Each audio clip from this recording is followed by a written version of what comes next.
Hello student, today our topic is magnetic field due to solenoid. So what is solenoid? Solenoid consists of a insulating long metallic wire wound in the form of helix. अगर हम किसी long insulated metallic wire को अगर helix की form में bound कर दें तो वो सोलेनाइड बन जाती है। यानी उसको ऐसे बाउंड करेंगे ताकि उसकी लेंथ जो है उसके डायमीटर के कंपेयर में बहुत लार्ज हो। जैसे कि हमने वायर को बाउंड किया है तो ये सोलेनाइड बन जाती है। अब उसके एंड को हमने जो है सेल के थ्रू की से कनेक्ट कर दिया है, तो अब उसमें करंट फ्लो होगा तो करंट कैरिंग सोलेनाइड बन जाएगी। तो current carrying solenoid produce a magnetic field. तो उस मैग्नेटिक फील्ड को हमें एम्पियर सर्किटल लॉ की अप्लाई करके फाइंड करना। तो हमें magnetic inside the solenoid magnetic field find करना है by using ampere circuital law. तो पहले हम इनको जो ये solenoid consist of a large number of current loop, तो उसका एक वन लूप ले लिया हमने। पहले हम उससे मैग्नेटिक फील्ड को समझा दें कि इसमें मैग्नेटिक फील्ड कैसे प्रोड्यूस होता है, उसके बाद में हम आपको इसका प्रूफ बताएंगे। तो ये इसका करंट लूप है जिसमें क्लॉकवाइज डायरेक्शन में करंट फ्लो हो रहा है। तो अब हम इसमें मैग्नेटिक फील्ड की जो डायरेक्शन फाइंड करते हैं वो राइट हैंड थंब रूल से फाइंड करते हैं। तो हमने इसकी ये साइड ले ली, इस साइड पे जो है करंट जो है ये इस डायरेक्शन में फ्लो हो रहा है, ऐसे फॉरवर्ड डायरेक्शन में ऐसे करंट फ्लो हो रहा है। तो हमने इतनी साइड को इसकी एक शॉर्ट स्ट्रेट वायर सपोज कर लिया। तो अब उसमें हम करंट कैसा फाइंड करेंगे, राइट हैंड थंब रूल से। मैग्नेटिक फील्ड, सॉरी, ये तो करंट की डायरेक्शन है, तो इससे जो मैग्नेटिक फील्ड प्रोड्यूस होगा उसे हम राइट हैंड थंब रूल से फाइंड करेंगे। क्योंकि हमारा थंब करंट को डायरेक्शन को इंडिकेट कर रहा है, तो फिंगर जिस डायरेक्शन में फोल्ड होंगी वो मैग्नेटिक फील्ड की डायरेक्शन होगी। तो ये करंट है इस डायरेक्शन में, तो हम फिंगर को ऐसे फोल्ड करेंगे तो मैग्नेटिक फील्ड क्या होगा, anti clockwise in the form of concentric circle. तो ये कंसेंट्रिक सर्कल की फॉर्म में होगा एंटी क्लॉकवाइज ऐसे, और इसकी रेडियस चेंज होती चली जाएगी क्योंकि इनका कंसेंट्रिक सर्कल वही होते हैं जिनका सेंटर कोइंसाइड हो और उनकी रेडियस अलग अलग हो। तो ये जैसे जैसे हम करंट लूप के सेंटर की तरफ को मूव करेंगे तो ये जो कंसेंट्रिक सर्कल है मैग्नेटिक फील्ड के, ये इतने लार्ज होते चले जाएंगे टुवर्ड द सेंटर के एट इट्स सेंटर इतना लार्ज सर्कल बनेगा मैग्नेटिक फील्ड का कि उसका आर्क लूप के सेंटर पर एक स्ट्रेट लाइन का बिहेव करेगा। कैसा बिहेव करेगा, एक स्ट्रेट लाइन का।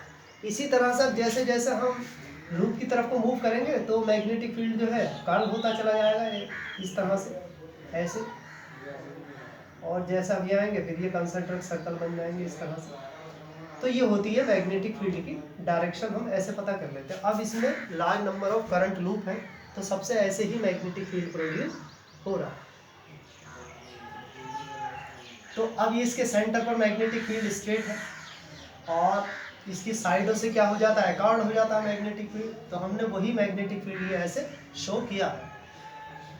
तो इसकी एक्सिस के अलाउंग जो मैग्नेटिक फील्ड है वो स्ट्रेट है और ये साइडों पर थोड़ा कर्व है। तो इसके मिडिल में जो होगा, जो इनसाइड द सोलेनॉइड है, इसके मिडिल में along the axis of the solenoid magnetic field is uniform. क्योंकि एक स्ट्रेट लाइन में हो जाए, सब पैरेलल लाइन की फॉर्म में हो जाएगा मैग्नेटिक फील्ड जो है। तो जब पैरेलल लाइन जो है मैग्नेटिक फील्ड की वो यूनिफॉर्म मैग्नेटिक फील्ड को शो करती हैं, तो मैग्नेटिक फील्ड क्या हो जाएगा, along the axis of the solenoid in the middle of the solenoid uniform. ठीक है। तो अब हम उस मैग्नेटिक फील्ड को फाइंड करने के लिए एम्पियर सर्किटल लॉ अप्लाई करेंगे। तो उसके लिए एम्पीरियन लूप ले लेते हैं। तो हमने क्या किया, एक रेक्टेंगुलर एम्पीरियन लूप ले लिया near the middle of the solenoid. ये PQRS ये एम्पियर सर्किटल वो एम्पीरियन लूप है। तो सबसे पहले हम इसका लाइन इंटीग्रल निकालेंगे। क्या निकालेंगे, इसका लाइन इंटीग्रल। हाँ, मैं आपको ये समझा दूं इसमें पहले कि आउटसाइड द सोलेनॉइड, ठीक है, outside the solenoid magnetic field zero होता है। तो magnetic field outside the solenoid zero क्यों होता है, क्योंकि हमने अभी आपको एक करंट लूप समझाया था, magnetic field produce by current loop. ये भी करंट लूप है, इसमें जो है क्लॉकवाइज डायरेक्शन में करंट फ्लो हो रहा है ये। तो अब इसमें मैग्नेटिक फील्ड जो होगा एक कंसंट्रिक सर्कल की फॉर्म में होगा, ऐसे एंटी क्लॉकवाइज। अभी समझाया था आपको इस तरह से एंटी क्लॉकवाइज होगा। अब इसी तरह से हमने एक दूसरा करंट लूप ले लिया है, तो उसमें भी करंट सेम फ्लो हो रहा है क्लॉकवाइज डायरेक्शन में, तो उसका मैग्नेटिक फील्ड भी जो है कंसंट्रिक सर्कल की फॉर्म में होगा, ये इस तरह से। अब ये जो दो कंसंट्रिक सर्कल दिखाई दे रहे हैं, ये हमें सर्कल दिखाई दे रहे हैं ना, ये 2 सर्कल बना है, ये जो मैग्नेटिक फील्ड को शो कर रहे हैं। तो इनकी जो फ्रंट साइड है इन सर्कल की, तो यहाँ तो मैग्नेटिक फील्ड की डायरेक्शन अपवर्ड है और यहाँ डाउनवर्ड है, ठीक है। तो ये एक दूसरे के इफेक्ट को क्या कर देंगे, कैंसिल कर देंगे। इसी तरह से अदर लूप एक दूसरे के इफेक्ट को कैंसिल कर देंगे, मैग्नेटिक इफेक्ट को। तो इसीलिए outside the solenoid magnetic field क्या होता है, 0 होता है। तो अब हम इसका लाइन इंटीग्रल निकाल लेंगे, क्योंकि ये हमने रेक्टेंगुलर लूप लिया है, एम्पीरियल लूप जो है। तो इस टोटल का line integral of magnetic field क्या होगा, इनकी जो साइड है P Q Q R R S, इनके individual line integral of magnetic field को हम ऐड कर देंगे, तो line integral of Amperian loop आ जाएगा।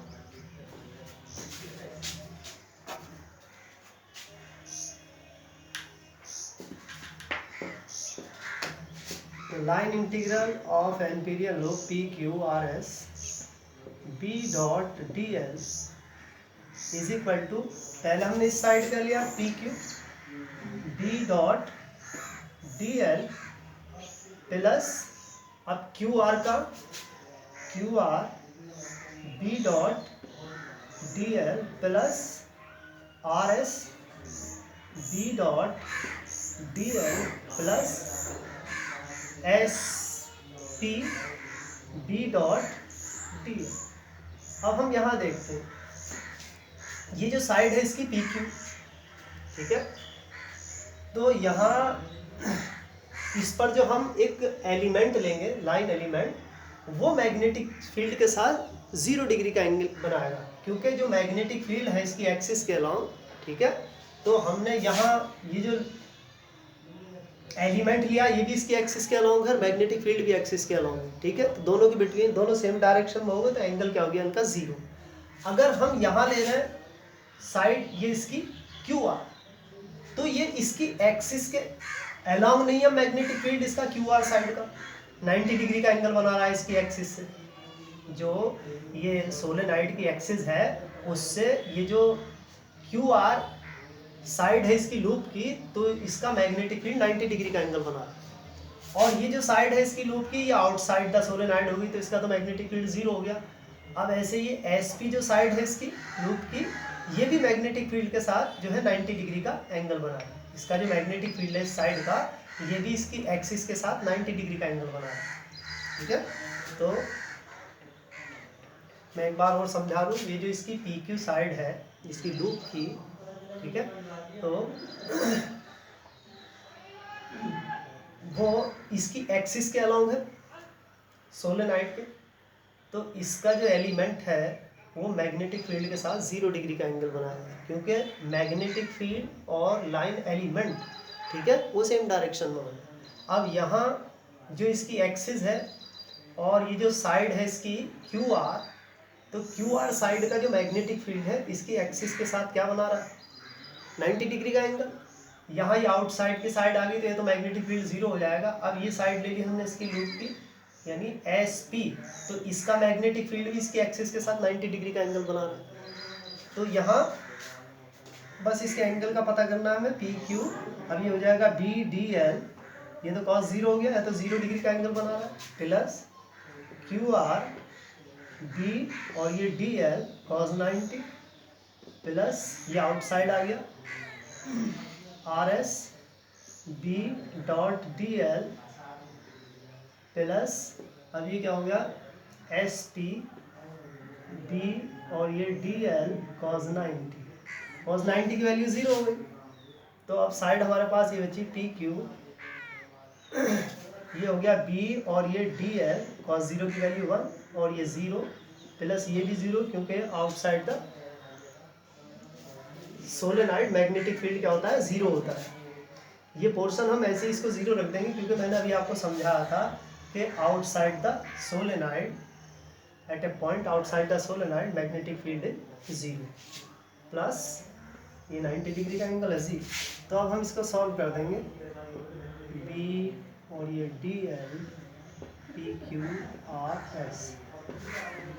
तो लूप का हमने line integral of magnetic field निकाल दिया B dot D L P Q R S is equal to, अभी क्या आ जाएगा बी आउट ऑफ इंटीग्रल और ये डी एल पी क्यू। अब डी एल का इंटीग्रल क्या हो जाएगा एल, ये क्या हो जाएगा बी एल। तो ये आ जाएगा आपका line integral of magnetic field P Q R S is equal to B L. अब by applying Ampere circuital law, अब हम एम्पियर सर्किटल लॉ अप्लाई कर देंगे क्योंकि पूरे लूप का line integral of magnetic field हमारे पास आ गया। तो बाई एम्पियर सर्किटल लॉ क्या हो जाएगा line integral of magnetic field P Q R S is equal to mu naught I. अब यहाँ आई जो लेंगे हमने बताया था यूनिट लेंथ पर, ये जो सोलेनॉइड की लेंथ है उसकी यूनिट लेंथ पर नंबर ऑफ टर्न्स क्या है स्मॉल एन है, तो उसकी एल लेंथ पर कितने टर्न्स हो जाएंगे एन एल। तो हर टर्न्स में करंट फ्लो होगा तो टोटल टर्न्स में कितना करंट हो जाएगा आई एन एल। तो यहाँ आई की जगह टोटल टर्न्स पे करंट लेना है जितने भी टर्न्स है उसकी लेंथ में, तो उसकी टोटल लेंथ में कितने टर्न्स है एन एल, तो सबका करंट क्या हो गया आई एन एल। तो यहाँ आई की जगह आई एन एल लेना है आई एन एल। अब ये वैल्यू हमने यहाँ फाइंड की है, इस इक्वेशन 1 कह दिया फ्रॉम इक्वेशन फर्स्ट ये क्या आ जाएगा B L is equal to mu naught I N L, L is cancel by L, तो बी इज इक्वल टू क्या आ गया म्यू नॉट एन आई। ये magnetic field inside the solenoid होता है।